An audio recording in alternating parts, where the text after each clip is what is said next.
imbabazi zawe nziza imigambi yawe imyiza kuri twe uri mwiza imbabazi zawe nziza imigambi yawe imyiza kuri twe uri mwiza imbabazi zawe nziza imigambi yawe imyiza kuri twe uri mwiza imbabazi zawe nziza imigambi yawe nimyiza kuri twe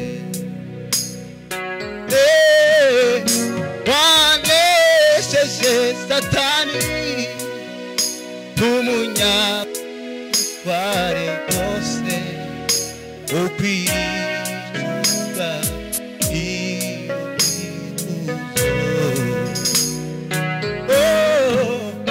wanesheje satani n'umunyabutware bwose ukwiriye icyubahiro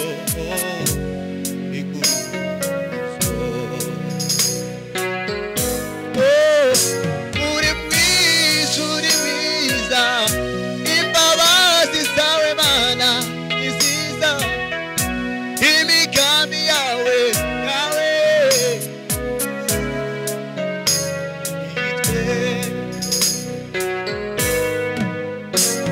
wanesheje satani umunyabutware bwose ukwicuza ibonekuzo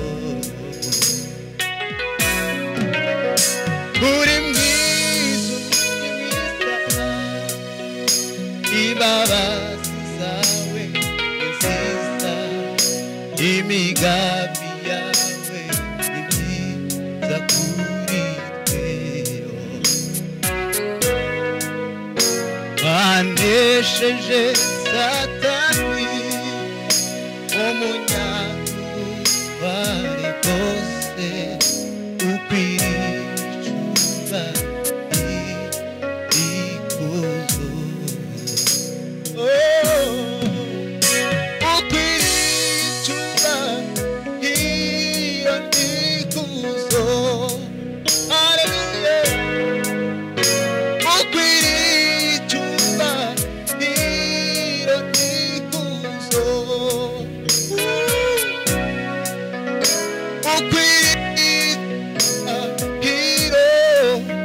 ikuzo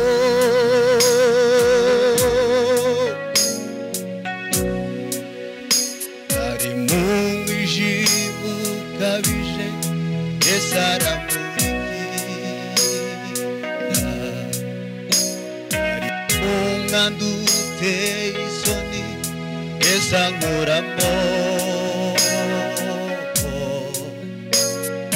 nari ndushenguye umwuma Yesu araza ati ngwino mwana nkunda uruhure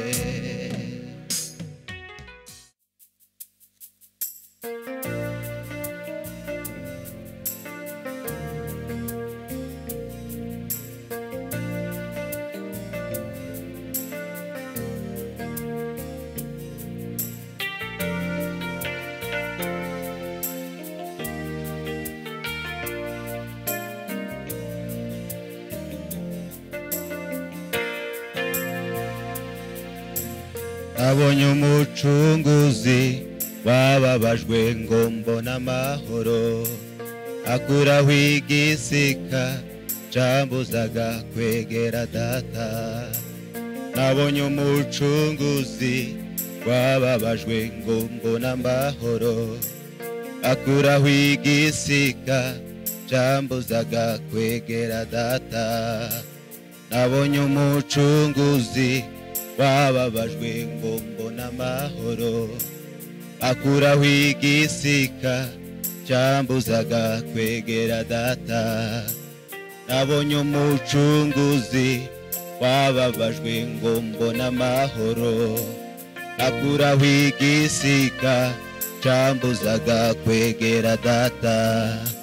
Ndabihamya ko Yesu ari we mahoro yanjye, kandi akaba ari we byishimo byanjye. Ndabihamya ko Yesu ari we mahoro yanjye, kandi akaba ari we byishimo byanjye. Ndabihamya ko Yesu ari we mahoro yanjye, kandi akaba ari we byishimo byanjye. Ndabihamya ko Yesu ari we mahoro yanjye, kandi akaba ari we byishimo byanjye.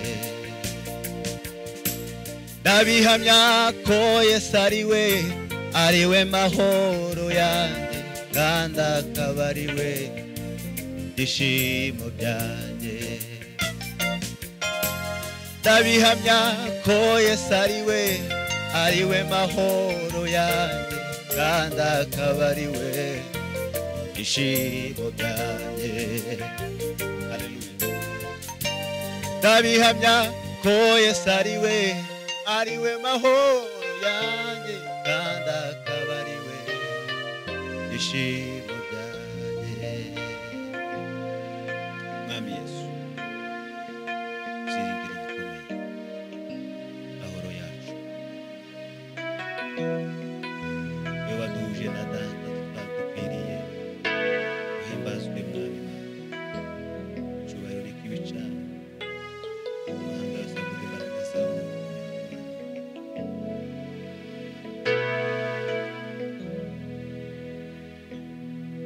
Umusaraba wawe mwiza ni w'amahanga acunguriwe igorogota.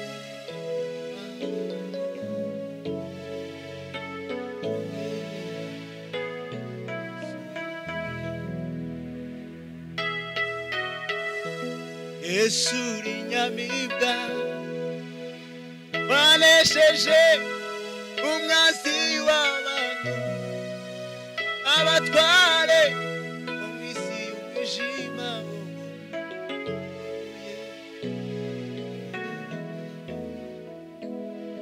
Ku musaraba wawe mwiza ni w'amahanga acunguriwe igorogota, bahavanye iminyago irongeye, ndetse n'urukundo nibyo bihaboneka. Ya mibabaro yararangiye, urupfu ibyarwo ntibikibayo, yakuweho n'imbabazi z'umwami wacu Yesu. Ngwino wigerere igorigota, urasanganirwa n'ibyishimo, imbabazi ndetse n'urukundo nibyo bihaboneka. Ya mibabaro yararangiye, urupfu ibyarwo ntibikibayo, yakuweho n'imbabazi z'umwami wacu Yesu. Ngwino wigerere igorigota, urasanganirwa n'ibyishimo, imbabazi ndetse n'urukundo nibyo bihaboneka. Ya mibabaro yararangiye, urupfu ibyarwo ntibikibayo, yakuweho n'imbabazi z'umwami wacu Yesu. None ubigorigota hahindutse imbabazi, abakugezeho bo barakira.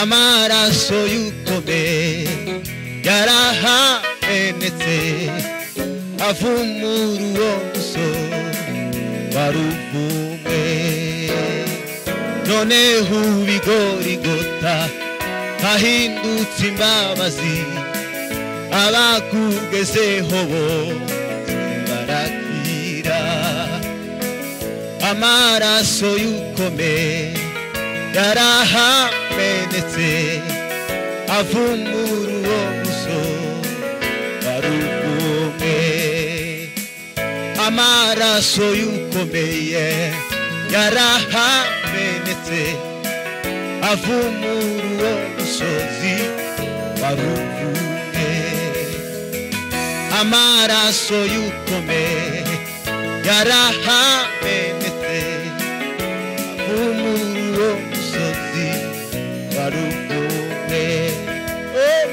noneho ubigorigota hahindutse imbabazi abakugezeho bose barakira amaraso y'ukomeye yarahamenetse avumura uwo musozi wari uvumwe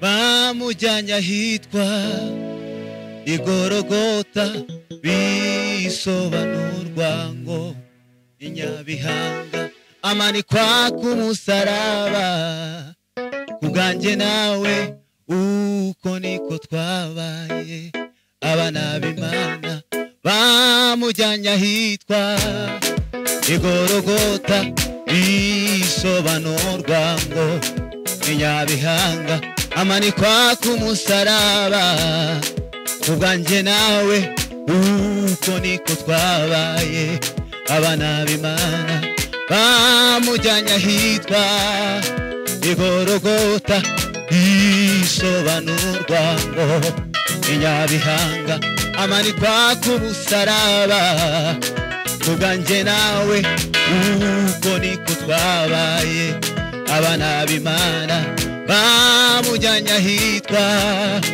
igorogota bisobanurwa ngo inyabihanga amanikwa ku musaraba kubwanjye nawe uko niko twabaye abana b'Imana bamujyanye ahitwa igorogota bisobanurwa ngo inyabihanga amanikwa ku musaraba kubwanjye nawe uko niko twabaye abana b'Imana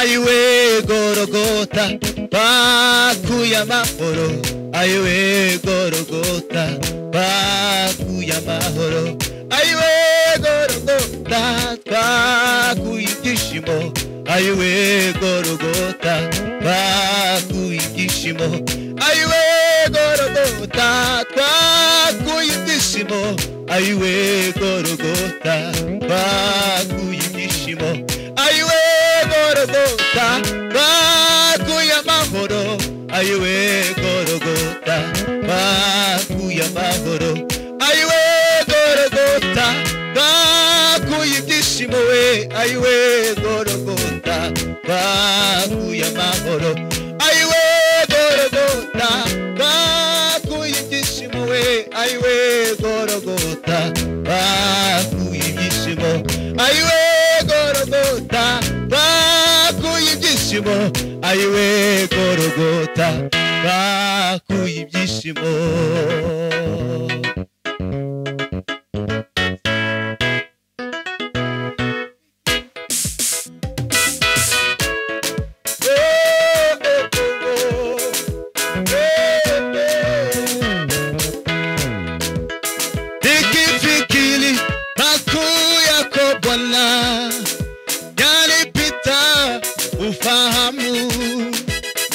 usiku mchana wewe wanilinda, wewe ni mchungaji mwema. Nikifikiri makuu yako Bwana, yanipita ufahamu. Usiku mchana wewe wanilinda, wewe ni mchungaji mwema. Nikifikiri makuu yako Bwana, yanipita ufahamu. Usiku mchana wewe wanilinda, wewe ni mchungaji mwema. Nikifikiri makuu yako Bwana, yanipita ufahamu. Usiku mchana wewe wanilinda, wewe ni mchungaji mwema. Nikifikiri makuu yako Bwana, yanipita ufahamu. Usiku mchana